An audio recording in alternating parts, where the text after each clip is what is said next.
ازيكم؟ لو انت صاحب بيزنس وحبيت تتعاقد مع شركة تسويق علشان يسوقوا المشروع بتاعك، لازم تبقى حاطط لك هدف واضح من البداية، علشان لو ما عندكش هدف ما ينفعش تطلب منهم اي نتائج. في الفيديو اللي فات عرفتك ازاي تحدد هدف شغلك باستراتيجية سمارت علشان تلاقي خطة واضحة من شركة التسويق.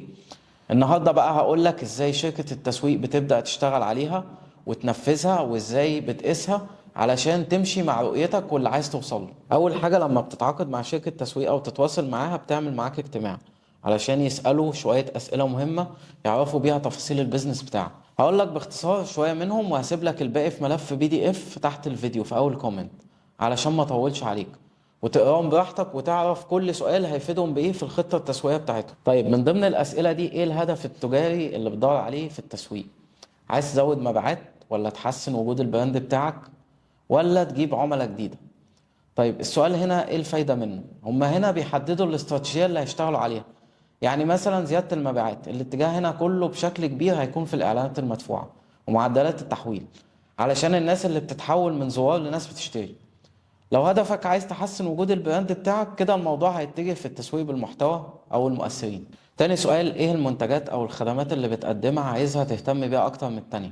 هنا شركة التسويق بتدور في السؤال ده على اكتر منتج او خدمة عايز تبيعها، واللي من خلالها بيدرسوا معاك اكتر حاجة بتحقق لك عائد او هامش ربح اكبر. طبعا التفاصيل دي هم بياخدوها وبيدرسوها علشان يختاروا الجمهور اللي هيتناسب معاهم المنتج او الخدمة بالتفاصيل بتاعته علشان يستهدفوه، سواء كانت التفاصيل دي بسن معين، مكان. ويضيفوا على ده موضوع اختيار المنصات بتاعة التسويق، سواء كانت جوجل او انستجرام او سناب شات، حسب اللي هيتناسب مع التسويق والجمهور. برضه من ضمن الأسئلة اللي هيسألوها لك التحديات اللي بتقابلها في السوق، سواء كانت منافسة قوية أو ميزانية محدودة.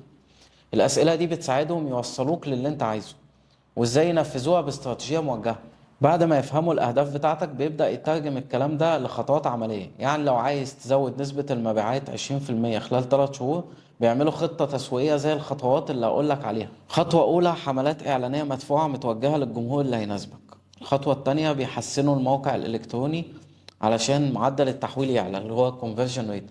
ببساطة نسبة الزيارات في الموقع عندك ما بين الناس اللي هي دخلت والناس اللي اشترت. يعني هديك مثال، لو في 1000 شخص دخلوا عندك الموقع و50 منهم ملوا الفورم أو اشتروا المنتج، يبقى هنا عندنا معدل التحويل 5%. هو الموضوع ببساطة انهم بيقيسوا ده علشان يشوفوا قد ايه الحملة الإعلانية الموجهة أو الصفحة اللي في الموقع محتاجة تتحسن.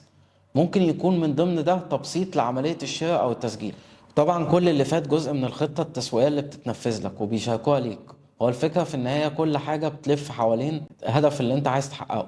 وبرضه علشان مش حابب اطول عليك، لو محتاج تعرف اكتر سيبلي كومنت وابعت لك رابط تضيف فيه نوع البيزنس بتاعك واللي عايز توصل له، وانا هساعدك وادي لك فكرة مبدئية.